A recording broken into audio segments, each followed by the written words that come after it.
बिस्मिल्लाहिर्रहमानिर्रहीम। आज तक के मुअज़्ज़ज़ नाज़रीन अस्सलाम वालेकुम। अब किस्त 133 मुलाहिज़ा फरमाएं। जहाज के पिछले हिस्से से शू शू की आवाजें आ रही हैं। वो चीख रहा था, जल्दी बाहर निकलो, जहाज फटने वाला है। लोगों में कुछ और भी खौफ व इराज फैल गया और फिर वही शख्स दूसरों को धक्के देता हुआ आगे बढ़ाया और फिर शूट की ढुलान पर बैठने की बजाय दौड़ने लगा। दूसरे ही कदम पर उसका पैर फिसला। उसने संभलने की कोशिश की मगर कामयाब ना हो सका।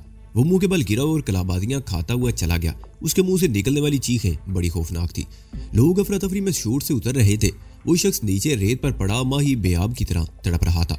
दो आदमी ने उसे उठाकर एक तरफ डाल दिया। कुछ और लोग भी उसके गिर्द जमा हो गए। महूरजान के नीचे उतरे तो वो शख्स बेइसो हरकत हो चुका था। उसकी गर्दन की हड्डी टूट गई थी और वो खत्म हो चुका था। जहाज के पिछले हिस्से से बड़े जोर की शू शू की आवाजें सुनाई दे रही थी। किसी ने चीख कर उस तरफ मुतवज्जो किया तो लोग बदहवास होकर एक तरफ भाग खड़े हुए। एक अधेड़ उम्र औरत जिसने साड़ी पहन रखी थी 5-6 साल की बच्ची को उठाए हाँफती हुई एक तरफ को भाग रही थी। अचानक उसका पैर साड़ी में उलझा और वो मुंह के बल गिरी। उसके साथ बच्ची के मुंह से भी चीख निकल गई। मैंने दौड़कर बच्ची को उठा लिया। जानकी उस औरत को सहारा देकर उठाने लगी और फिर हम दौड़ते हुए वहां से दूर होते चले गए। जहाज से तकरीबन 100 गज दूर हम रुक गए। दूसरे लोग भी वहां जमा होने लगे। वो औरत उस बच्ची के साथ अकेली सफर कर रही थी। वो मुंबई से जहाज पर सवार हुई थी और उसे कराची जाना था। अकेली होने की वजह से इस हादसे ने उसे कुछ ज्यादा ही खौफ ज़दा कर रखा था। हमने चूंकि उसके साथ थोड़ी सी हमदर्दी की थी इसलिए वो हमारे साथ ही खड़ी रही। बच्ची मेरी गोद से उतरकर उसकी टांगों से लिपटी खड़ी थी। जहाज के दूसरी तरफ भी 100-150 गज के फासले पर कुछ लोग टोलियों में खड़े थे और कुछ अभी तक जहाज से उतर रहे थे। जहाज का कैप्टन और उसके साथी आखिर में जहाज से उतरे थे। उनमें कैप्टन और को पायलट के अलावा 4 परसर और 5 एयर होस्टेस थे। कुछ लोगों ने जहाज के कैप्टन को घेर लिया और उससे तरह तरह के सवालात करने लगे। जहाज का फ्यूल टैंक तो नहीं फट जाएगा? जहाज तबाह तो नहीं हो जाएगा? हम किस जगह पर हैं? यहाँ से कैसे जाएंगे? बहुत से सवाल थे जिनका कप्तान के पास कोई जवाब नहीं था। वो लोगों को तसल्ली दे रहा था। जहाज का दूसरा अमला भी मुसाफिरों को पुरसुकून रखने की कोशिश कर रहा था। बहुत से लोग अपने सामान के लिए फिक्रमंद थे। उनमें कुछ लोग खीपिये भी थे। ये लोग सिंगापुर से जहाज पर सवार हुए थे। सिंगापुर में चंद रोज अपनी दुकान पर बैठने से ये दिलचस्प इंकिशाफ हुआ कि हिंदुस्तान और पाकिस्तान से बहुत से ऐसे लोग आते हैं जो आम इस्तेमाल के कुछ सामान अपने साथ ले जाते हैं और वापस जाकर बेच देते हैं, जिससे उन्हें माकूल मुनाफा मिलता है। चंद रोज आराम से गुजारने के बाद वो दोबारा सिंगापुर आ जाते हैं। हमारे साथ नाहिद नामी उस औरत की बातों से ये दिलचस्प इंकिशाफ हुआ कि उसका ताल्लुक भी उसी तबके से था। नाहिद बेवा औरत थी। 3 साल पहले कराची में ट्रैफिक के एक हादसे में उसके शोहर का इंतकाल हो गया था। वो एक प्राइवेट कंपनी में अकाउंटेंट था। कराची के फेडरल बी एरिया के इलाके में 240 गज के एक मकान के सिवा उसके पास और कोई जायदाद न थी। उस मकान पर भी नाहिद के ससुराल वालों ने कब्जा करने की कोशिश की थी। ये झगड़ा अदालत तक पहुंचा। 1 साल की मुकदमेबाजी के बाद अदालत ने नाहिद के हक में फैसला दिया और मकान का कब्जा इसे दिलवा दिया। शोहर के इंतकाल के बाद जो जमा पूंजी थी वो मुकदमे पर खर्च हो गई। शोहर की प्राइवेट कंपनी में मुलाजमत की वजह से किसी पेंशन वगैरह का सवाल ही पैदा नहीं होता था।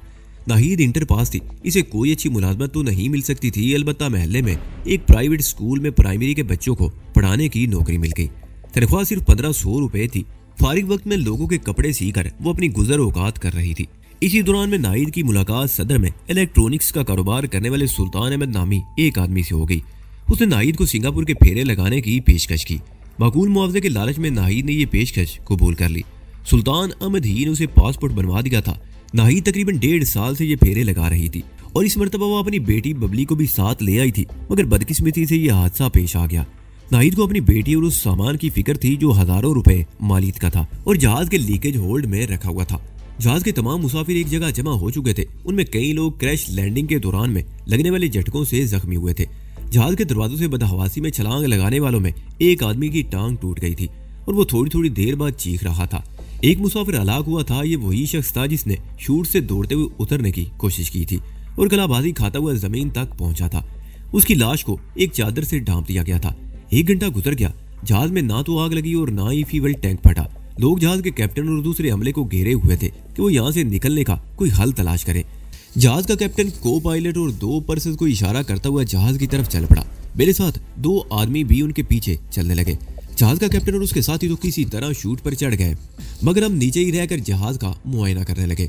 जहाज के पहिए टूट चुके थे। बाड़ी का निचला हिस्सा भी जमीन से रगड़ खाकर 1-2 जगहों से टूट चुका था। मुझे हैरत थी कि जहाज का फ्यूल टैंक क्यों नहीं फटा था और जहाज तबाह क्यों नहीं हुआ था। जहाज की हालत देखकर कहा जा सकता था कि अब वो हमेशा के लिए यहीं रहेगा। इस वीराने में अगर उसकी मुरम्मत कर भी दी गई तो उसे उड़ाने के लिए एक लंबा चौड़ा रनवे तामीर करना पड़ेगा, जो कभी भी मुमकिन नहीं था। और रेत पर एयर बस जैसे इस जहाज के लिए दौड़ना और टेक ऑफ करना इससे भी ज्यादा नामुमकिन था। दोनों पर्सर इमरजेंसी मेडिकल किट्स लिए जहाज से उतर आए थे। हम भी उनके साथ वापस आ गए और जख्मी मुसाफिरों को तिब्बी इमदाद दी जाने लगी। एयर होस्टेस इस सिलसिले में बड़ी महारत का सबूत दे रही थी। जिस शख्स की टांग टूटी हुई थी उसे कसकर पट्टी बांध दी गई थी, उससे ज्यादा उसकी मदद नहीं की जा सकती थी। लोग मुख्तलिफ टोलियों में रेत पर बैठे एक दूसरे से पूछ रहे थे कि इस मुसीबत से कैसे निजात मिलेगी, और एक मुसाफिर मुसाफिरों को तसल्ली दे रहा था कि कैप्टन जहाज के रेडियो पर करीबी एयरपोर्ट से राब्ता करने की कोशिश कर रहा है। हो सकता है घंटे 2 घंटों में इमदादी टीम यहाँ पहुंच जाए। मैं जलकी और नाहिद के साथ लोगों से हटकर बैठा हुआ था। बबली नाहिद से जुड़ी बैठी थी, वो बार बार ठिठक रही थी और नाहिद कभी उसे प्यार करती और कभी डांटने लगती। हमारे चारों तरफ दूर तक वीराना था, बेबरगो गया रेगिस्तान, बहुत दूर रेत के टीले भी नजर आ रहे थे। ये भी मुकाम शुक्र था कि जहाज सख्त रेत वाले इस खित्ते में उतर गया था। अगर कुछ आगे लैंडिंग की कोशिश की जाती तो टीलों से टकराकर तबाह हो जाता। किसी को कोई अंदाजा नहीं था कि हम किसी आबादी से कितनी दूर है। क्रैश लैंडिंग से चंद मिनट पहले मैंने एक झील देखी थी। हो सकता है उस झील के आसपास कोई आबादी भी हो, और हो सकता है इस बस्ती के लोगों ने जहाज को देखा भी हो, लेकिन झील के ऐन करीब पहुंचकर जहाज ऊपर उठ गया था और 3-4 मिनट तक परवाज करता हुआ वहां से मीलों दूर निकल आया था। झील के आसपास किसी बस्ती के लोगों ने जहाज को देखा भी होगा तो हमारी मदद को नहीं पहुंच सकते थे। सिंगापुर से टेक ऑफ करने के बाद जहाज ने बेंगलोर एयरपोर्ट पर क्याम किया था। उस वक्त मौसम बहुत खुशगवार था। मुंबई एयरपोर्ट क्याम के दौरान में ही मौसम तब्दील होना शुरू हुआ था। आसमान बादलों से ढका हुआ था, बारिश के आसार नजर आ रहे थे, लेकिन कंट्रोल टावर से जहाज को टेक ऑफ करने की इजाजत मिल गई थी। उसके थोड़ी देर बाद ही शायद मौसम में शिद्दत आना शुरू हो गई थी और फिर जहाज एयर पॉकेट में फंस गया था।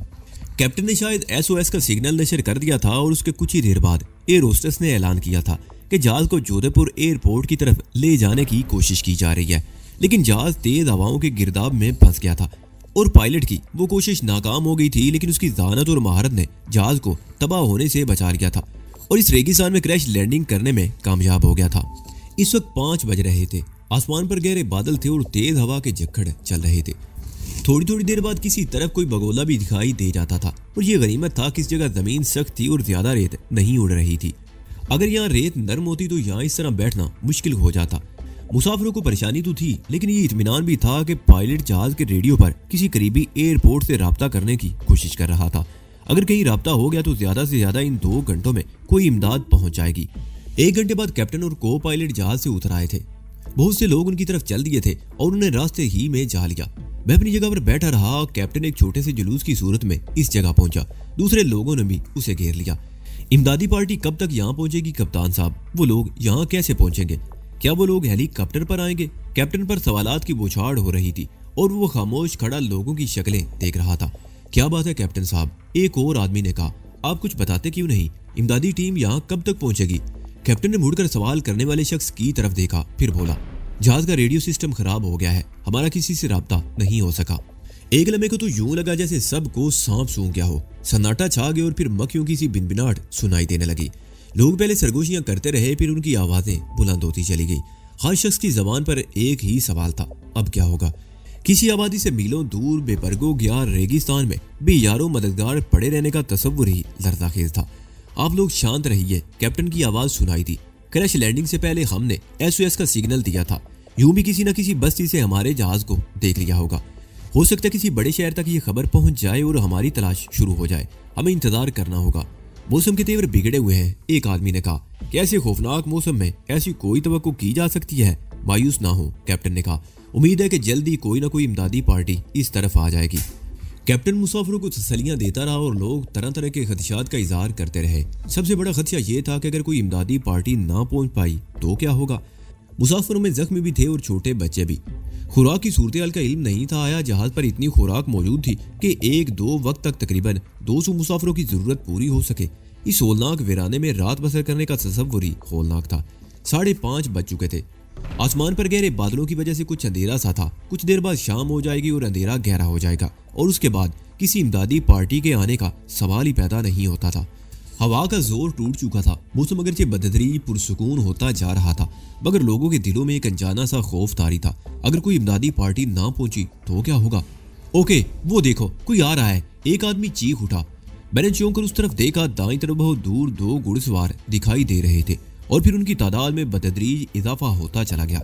जहाज के मुसाफिर खुशी से चीख उठे। इमदाद पहुंच रही थी।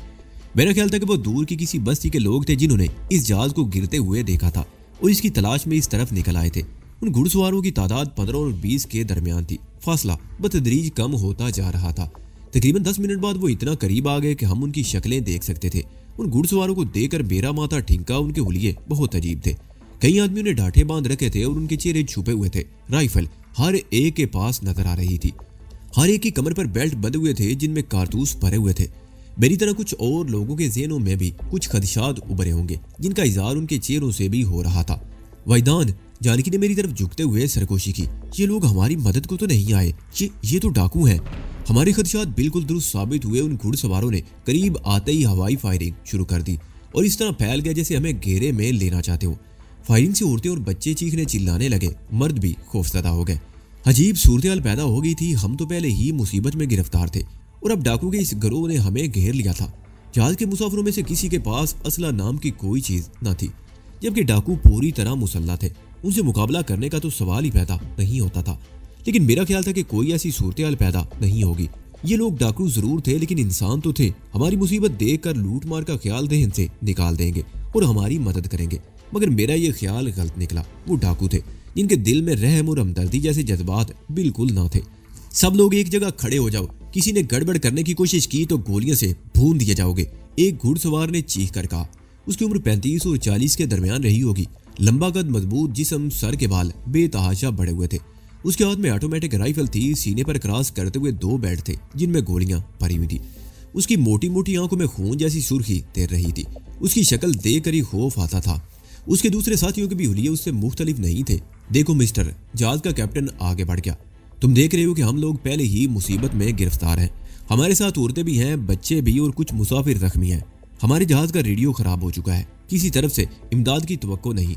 तुम लोग हमारी मदद करो। अगर कोई बस्ती करीब हो तो हम यहीं पर बस्ती बना देंगे। लाशों की बस्ती, उस शख्स ने कहा। वो डाकुओं के उस गिरोह का सरदार था। हम डाकू हैं भैया। डाकू का काम लूटना होता है, किसी की मदद करना नहीं। सब लोग अपनी अपनी जेबों से सारी चीजें निकाल कर इस तरफ रख दो। और आना, उसने गर्दन घुमाकर अपने एक साथी को मुखातिब किया, यहाँ नीचे चादर बिछा दे और इन सब की जेबें खाली करा दे। वो आदमी घोड़े से उतर आया और जमीन पर एक चादर बिछा दी। मुसाफिरों में से 1-2 ने इंसानियत का वास्ता देकर सरदार को समझाने की कोशिश की, मगर वो डाकू था। उसने पहले ही कह दिया था कि वो डाकू हैं और डाकुओं का काम सिर्फ लूटना है। जहाज के मुसाफिर बेसु हरकत अपनी अपनी जगह पर खड़े रहे। राना नामी डाकू ने कैप्टन को गिरेबान से पकड़कर आगे खींच लिया। पहले उसकी कलाई से घड़ी उतारी और फिर जेबें खाली करने का हुक्म दिया। उसके हुक्म की तामील के सिवा कोई चारा नहीं था। सिंगापुर से आने वाली औरतें तलाई जेवरों से लदी फुंदी थी। मर्दों की उंगलियों में भी मोटी मोटी अंगूठियां और गले में मोटी मोटी सोने की चैनें पड़ी हुई थी। सिंगापुर से खरीदा जाने वाले ये सोना पाकिस्तान जाकर महंगे दामों फरोख्त कर दिया जाता, मगर अब ये सब कुछ जमीन पर पड़ी हुई चादर पर जमा हो रहा था। एक आदमी ने मुजाहमत की तो राना नामी डाकू ने बड़ी बेदर्दी से उसके सीने में गोली उतार दी। उस शख्स की लाश रेत पर तड़पने लगी और फिर ठंडी हो गई। एक आदमी का हशर देखकर दूसरों को मुजाहमत की जुरात नहीं हुई थी। सरदार ने अपने 4-5 साथी जहाज की तरफ भेज दिए थे।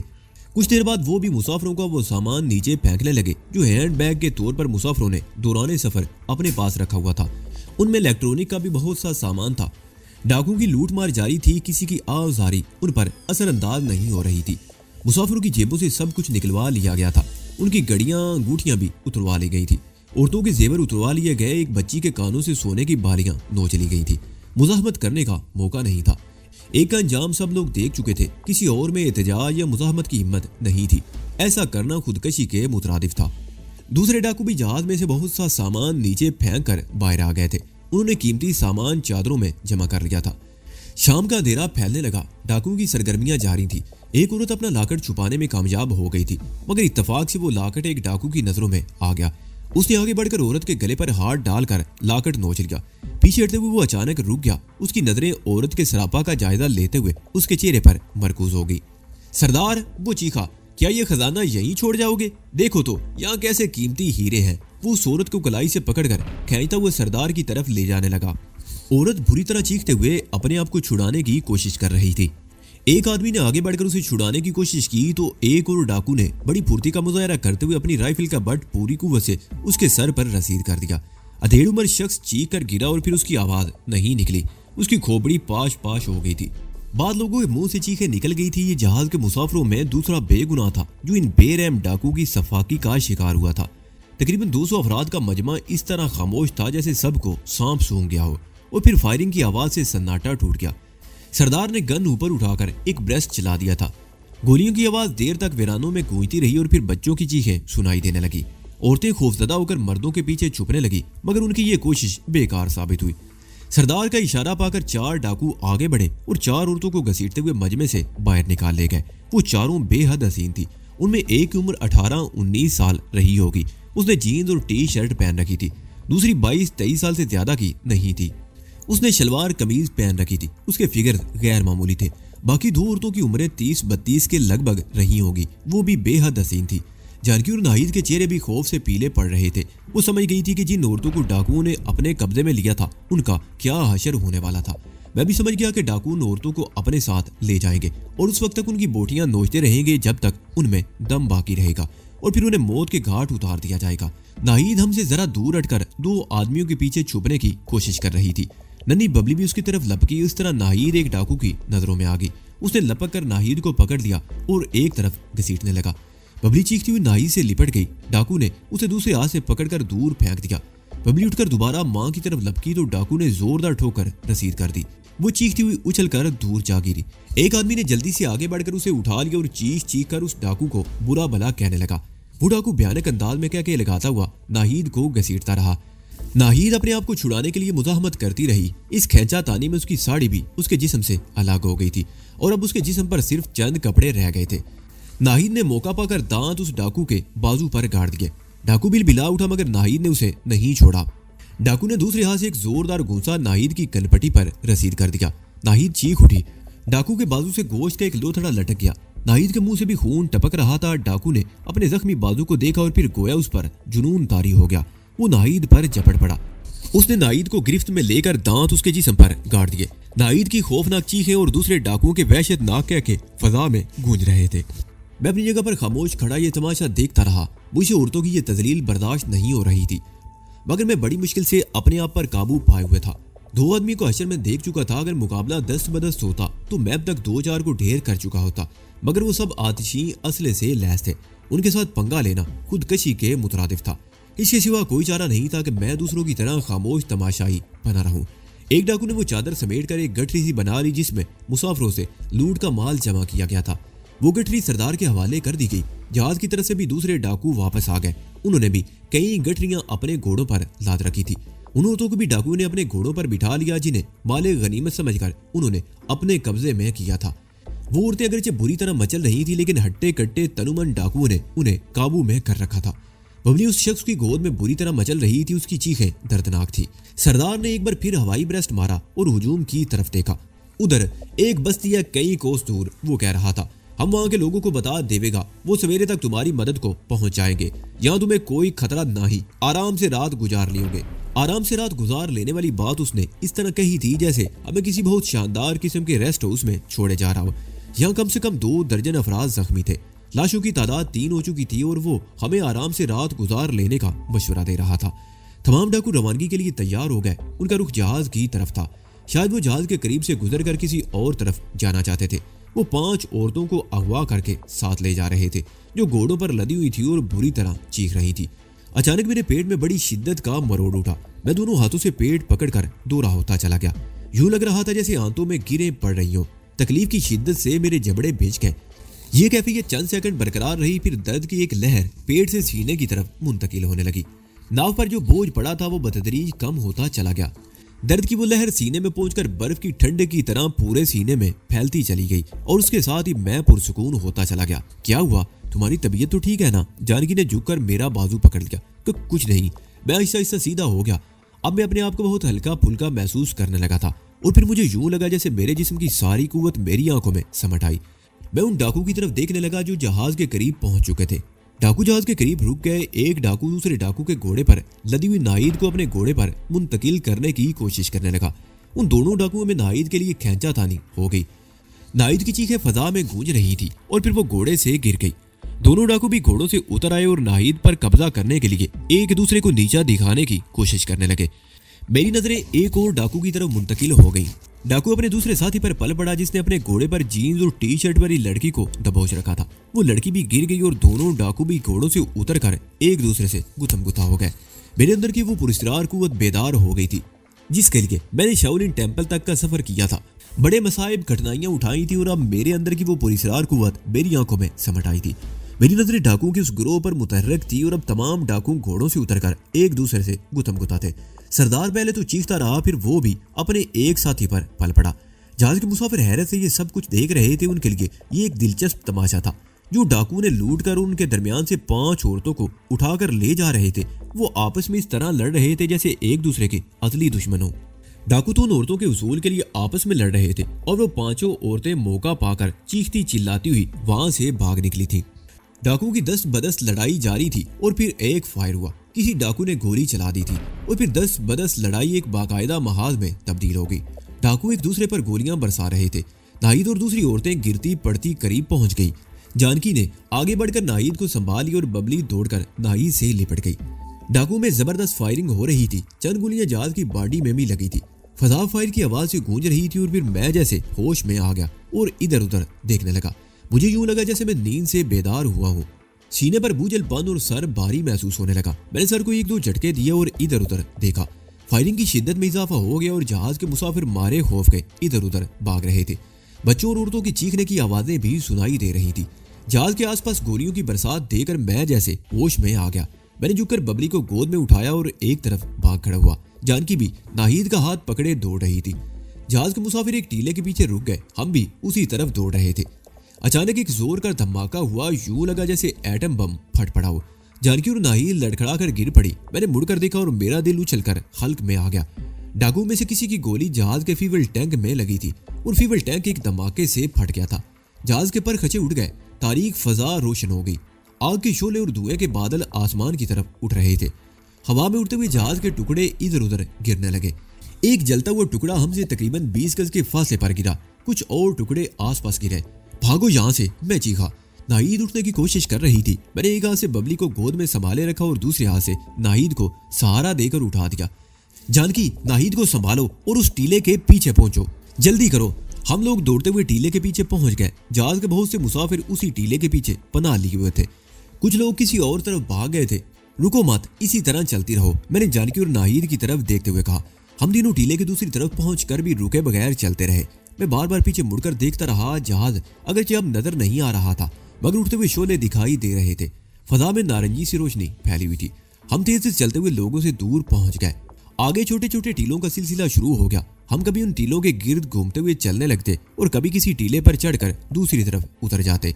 वह एक टीले पर रुक गया और पीछे मुड़कर देखने लगा। हम वहां से तकरीबन 2 मील दूर निकल आए थे। जहाज से उठने वाले शोले अब दिखाई नहीं दे रहे थे मगर उस तरफ एक महदूद हिस्से में मध्यम सी रोशनी नजर आ रही थी। जानकी की सांस फूल गई और उसके करीब रेत पर बैठी हुई नाहिद होले होले करा रही थी। मैंने बबली को गोद से उतार दिया। वो दौड़कर नाहिद से लिपट गई। 15-20 मिनट वहां रुकने के बाद हम टीले के दूसरी तरफ उतरने लगे। मुझे अंदाजा नहीं था कि जहाज के मुसाफिर वहीं रुके रह गए थे या हमारी तरह वो भी इधर उधर फैल गए थे। उसूली तौर पर तो हमें भी उन लोगों के साथ ही रहना चाहिए था लेकिन किसी गैबी कुव्वत ने मुझे वहां से भागने पर मजबूर कर दिया था। और जानकी तो मेरे साथ ही थी। नाहिद और उसकी बेटी को भी हम अपने साथ ले आए थे। अब मेरी समझ में नहीं आ रहा था कि हमें किस तरफ जाना चाहिए था। सहरा में किसी रास्ते का तयन मुमकिन नहीं था और फिर तारीकी में तो इसका सवाल ही पैदा नहीं होता था। लेकिन जानकी, नाहिद और बबली को किसी महफूज मुकाम पर पहुंचाना अब मेरी जिम्मेदारी थी। फौरी तौर पर तो मेरी समझ में नहीं आ रहा था कि इस जिम्मेदारी को किस तरह पूरा किया जाए। मेरे पास सिवाय इसके कोई चारा नहीं था कि हम चलते रहे। हो सकता है इस रेगिस्तान में कोई ऐसी जगह हो जहां हमें पनाह मिल सके। एक मौके पर जब जहाज मुंह के बल जमीन की तरफ आ रहा था तो एक बहुत बड़ी झील नजर आई थी। अगर ये जहाज सीधा होकर चंद मिनट ही में वहां से मीलों दूर निकल आया था और फिर यह भी अंदाजा नहीं था कि वो झील किस तरफ रह गई थी। लेकिन मेरे दिल में उम्मीद थी कि शायद हम इस तरह चलते चलते उस झील तक पहुंच जाए। सहराओं में पानी के किसी जखीरे या किसी झील के आसपास कोई ना कोई आबादी जरूर होती है और ये उम्मीद ही हमें लिए जा रही थी। और फिर डाकू की सरदार की बात भी वो रह रहकर मेरे जहन में गूंज रही थी। उसने कहा था कि यहाँ से कोसों दूर एक बस्ती है। इस बस्ती के लोगों ने जहाज को गिरते हुए देखा था और मुमकिन है वो सुबह तक हमारी मदद को पहुंच जाए। अचानक मेरे जहन में एक और ख्याल उभरा। उन डाकुओं ने भी यकीनन जहाज को गिरते हुए देखा होगा और इसलिए घोड़ों पर सवार होकर इस तरफ आए थे। उनका मकसद जहाज के मुसाफिरों की मदद करना नहीं, उन्हें लूटना था और वो अपने मकसद में कामयाब भी हो गए थे। ऐन आखिरी लम्हों में जब वो मुसाफिर और जहाज से लूटा हुआ माल और 5 औरतों को उठाकर फरार हुए थे, मेरे अंदर की वो पुरस्रार कुव्वत ची बेदार हो गई। और ये उसी पुरस्रार कुव्वत का करिश्मा था कि डाकू आपस में लड़ पड़े थे। वो पुरस्रार कुव्वत सिमट कर मेरी आंखों में जमा हो गई थी और मैंने अपनी नजरों की कुव्वत से काम लेकर उन डाकुओं को आपस में लड़ा दिया था। लेकिन ये बात तो मेरे ख्वाबो ख्याल में भी नहीं थी कि डाकुओं की कोई गोली जहाज के फ्यूल टैंक में लग जाएगी और जहाज तबाह हो जाएगा। मुझे याद आ रहा था कि वो डाकू इसी तरफ आए थे जिस तरफ हम जा रहे थे। हो सकता है डाकुओं का ठिकाना ज्यादा दूर ना हो, चंद मील, और चंद मील का ये फासला चंद घंटों में तय हो सकता था, बशर्ते के हम सही समत में चलते रहे। आसमान पर गहरे बादल थे जिनकी वजह से तारीकी कुछ और भी दबीज हो गई थी। हवा अगरचे बहुत पहले थम चुकी थी, लेकिन मुझे ये डर था कहीं बारिश शुरू ना हो जाए। ऐसी सूरत में हमें कहीं पनाह ना मिलती। लेकिन एक और इंकशाफ ने मेरे पूरे बदन में सनसनी की लहर दौड़ा दी। मुझे अगरचे इसका तजर्बा नहीं था, लेकिन सुना था और पढ़ा भी था कि रेगिस्तान के दिन गर्म और रातें ठंडी होती हैं। सहराई इलाकों में दिन के वक्त दिमाग पिघला देने वाली गर्मी पड़ती है, तो रात को जिस्म में खून मुंजमिद कर देने वाली सर्दी होती है। मुझे इसका अंदाजा होना शुरू हो गया था। आसमान पर बादलों की वजह से हल्की सी खून की भी थी, जिसमें बतदरीज इजाफा होता जा रहा था। हमारे लिबास भी ऐसे नहीं थे कि सर्दी की शिद्दत का मुकाबला कर सकते। मैंने जीन्स और टी शर्ट पहन रखी थी। जानकी ने भी ऐसा ही लिबास पहना हुआ था। बबली के जिस्म पर घुटनों तक लंबा फ्राक था और सफेद मोजे पिंडलियों तक चढ़े हुए थे, जबकि नाईद के जिस्म पर सिर्फ चंद कपड़े थे। उसकी साड़ी तो डाकुओं के साथ खैंचा तानी में उतर गई थी। हम बहुत दूर निकल आए। मैंने 1-2 मरतबा पीछे मुड़कर देखा तो मुझे कहीं मदम सी रोशनी भी नजर नहीं आई। जहाज की आग यहाँ तो बुझ गई थी या हम नशेबी इलाके में आ गए थे, जिसकी वजह से वो खित्ता भी हमारी निगाहों से ओझल हो गया था। आगे रेत नरम थी, जिसकी वजह से तेज चलने में दुश्वारी पेश आ रही थी। जहां तक जमीन सख्त थी, हमारे चलने की रफ्तार भी तेज थी, लेकिन नरम रेत की वजह से हमारी रफ्तार कम हो गई। जानकी और नाहिद थक गई थी। वो बार बार रुक कर हाँफने लगती, लेकिन मैं उन्हें चलते रहने पर मजबूर कर रहा था। मेरे पास घड़ी नहीं थी, वक्त का अंदाजा नहीं हो सकता था, लेकिन मेरे ख्याल में हमें चलते हुए कम से कम 4 घंटे हो चुके थे। शाम का अंधेरा फैलने के थोड़ी देर बाद जहाज तबाह हुआ था और उसके फौरन बाद हम भाग निकले थे। इस तरह एक मोहतात अंदाजे के मुताबिक इस वक्त 10-11 बजे के दरमियान का कोई वक्त होगा। नाहिद चलते चलते लड़खड़ा कर गिर गई। जानकी ने पहले तो उसे उठाने की कोशिश की, लेकिन फिर खुद भी ढेर हो गई। जाहिर है मुझे भी रुक जाना पड़ा। उस वक्त मैंने बबली को किसी देहाती की तरह कंधे पर उठा रखा था। मैंने उसे नीचे उतारा तो वो अपनी माँ के साथ जुड़कर बैठ गई। अब मुझसे नहीं चला जाता। नाहिद ने हाँफते हुए कहा, तुम लोग जाओ, मैं तुम्हारे पीछे आ जाऊंगी। ये शहर की कोई सड़क नहीं है, रेगिस्तान है। मैंने उसके करीब बैठते हुए कहा, यहाँ तो दिन की रोशनी में किसी समत का तयन करना मुश्किल होता है, और तुम रात की तारीकी की बात कर रही हो। मुझसे अब बिल्कुल चला नहीं जाता, वो कराते हुए बोली। सीने में दर्द हो रहा है और सर्दी भी लग रही है, तुम लोग जाओ। अहमकाना बातें मत करो, मैंने कहा। हम तुम्हें रात की तारीकी में इस वीराने में छोड़कर कैसे जा सकते हैं? यहाँ बैठे रहने से तो और ज्यादा सर्दी लगेगी। चलती रहोगी तो खून में हरारत पैदा होगी। मगर नाहिद ने अपनी जगह से हरकत नहीं की। वो हाँफती और कराती रही। जानकी भी बुरी तरह हाँफ रही थी। तकरीबन 10 मिनट बाद वो दोनों अपनी कैफियत पर किसी हद तक काबू पाने में कामयाब हुए। मैंने बबली को एक बार फिर कंधे पर उठा लिया और इस तरह हमारा सफर दोबारा शुरू हो गया। मगर अब हमारे चलने की रफ्तार कुछ और सुस्त हो गई थी।